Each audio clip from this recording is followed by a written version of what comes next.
ಇನ್ನು ಮೈಸೂರು ಜಿಲ್ಲೆಯಲ್ಲಿ ಹೃದಯಾಘಾತದಿಂದಾಗಿ 35 ವರ್ಷದ ವ್ಯಕ್ತಿ ಸಾವನ್ನಪ್ಪಿದ್ದಾರೆ. ಮೈಸೂರಿನಲ್ಲಿ ಮತ್ತೆ ಹೃದಯಾಘಾತ ಪ್ರಕರಣ. 35 ವರ್ಷದ ಪುರುಷೋತ್ತಮ್ ಹೃದಯಾಘಾತದಿಂದ ಸಾವನ್ನಪ್ಪಿದ್ದಾರೆ. ಟಿ ನರಸೀಪುರ ತಾಲೂಕಿನ ಕುಡ್ಲೂರು ಗ್ರಾಮದಲ್ಲಿ ನಡೆದಿರುವಂತಹ ಘಟನೆ ಇದು. ಮುಖ ತೊಳೆಯುವಾಗ ಕುಸಿದು ಬಿದ್ದು ಪುರುಷೋತ್ತಮ್ ಸಾವನ್ನಪ್ಪಿದ್ದಾರೆ. ಸ್ಥಳದಲ್ಲೇ ಕುಸಿದು ಬಿದ್ದು ಯುವಕ ಸಾವನ್ನಪ್ಪಿರುವಂತಹ ಪ್ರಕರಣ ನೋಡಿ. ಮೈಸೂರಿನಲ್ಲಿ ಮತ್ತೊಂದು ಬಲಿ ಹೃದಯಾಘಾತಕ್ಕೆ. ಇತ್ತೀಚಿನ ದಿನಗಳಲ್ಲಿ ಹೃದಯಾಘಾತ ಸಂಬಂಧ ಸಮಸ್ಯೆಗಳು ಎದುರಾಗ್ತಾ ಇದೆ. ಈಗಾಗಲೇ ಒಂದು ಸಮಿತಿಯನ್ನು ಕೂಡ ರಚನೆ ಮಾಡಿ ಅದರ ವರದಿಯನ್ನು ಕೂಡ ಸಿಎಂ ಪಡೆದುಕೊಂಡಿದ್ದಾರೆ.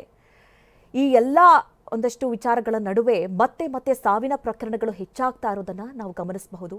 35 ವರ್ಷದ ಪುರುಷೋತ್ತಮ್ ಮುಖ ತೊಳೆಯುವಾಗ ಸ್ಥಳದಲ್ಲೇ ಕುಸಿದು ಬಿದ್ದು ಹೃದಯಾಘಾತದಿಂದ ಸಾವನ್ನಪ್ಪಿರುವಂತಹ ಘಟನೆ ನೋಡಿ. ಹಾಸನದಲ್ಲೂ ಕೂಡ ಅತಿ ಹೆಚ್ಚು ಅನ್ನುವಂತಹ ರೀತಿಯಲ್ಲಿ ಹೃದಯಾಘಾತ ಪ್ರಕರಣಗಳು ಕಂಡುಬಂತು.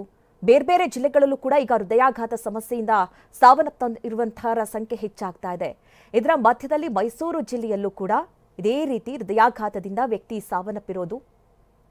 ಈಗಾಗಲೇ ಲೈಫ್ ಸ್ಟೈಲ್ ಯಾವ ರೀತಿ ಇರಬೇಕು, ಯಾವ ರೀತಿ ಫುಡ್ಗಳನ್ನು ತಗೊಳ್ಬೇಕು, ಈ ಬಗ್ಗೆ ವೈದ್ಯರು ಕೂಡ ಒಂದಷ್ಟು ಸಲಹೆ ಸೂಚನೆಯನ್ನು ಕೊಡ್ತಾ ಇದ್ದಾರೆ. ಹೀಗಾಗಿ ಯಾವುದೇ ರೀತಿ ಸಮಸ್ಯೆ, ಸಣ್ಣ ಪುಟ್ಟ ನೋವು ಕಾಣಿಸ್ಕೊಂಡ್ರೂ ಕೂಡ ಆದಷ್ಟು ಬೇಗ ಸ್ಥಳೀಯ ಆಸ್ಪತ್ರೆಗೆ ಭೇಟಿ ಕೊಡಿ, ಹೃದಯ ಪರೀಕ್ಷೆಯನ್ನು ಮಾಡಿಸ್ಕೊಳ್ಳಿ ಅನ್ನುವಂತಹ ಸಲಹೆಯನ್ನು ವೈದ್ಯರು ಕೂಡ ಕೊಡ್ತಾ ಇದ್ದಾರೆ.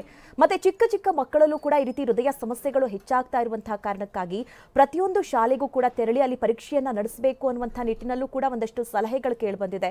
ಹೀಗಾಗಿ ಸರ್ಕಾರ ಈ ನಿಟ್ಟಿನಲ್ಲಿ ಯಾವ ಕ್ರಮ ಕೈಗೊಳ್ಳುತ್ತೆ ಅನ್ನುವಂಥದ್ದು ಸೋಮವಾರ ವರದಿ ಬರಬೇಕಾಗಿದೆ. ಸಮಿತಿಯ ವರದಿ ಬಂದ ನಂತರದಲ್ಲಿ ಆ ಸಮಿತಿಯ ವರದಿ ಏನ್ ಹೇಳುತ್ತೆ, ಏನೆಲ್ಲ ಸಲಹೆಯನ್ನ ಕೊಟ್ಟಿದೆ, ಸರ್ಕಾರ ಏನೆಲ್ಲ ಅನುಸರಿಸುತ್ತೆ ಅನ್ನೋದನ್ನ ಕಾದು ನೋಡಬೇಕಾಗಿದೆ.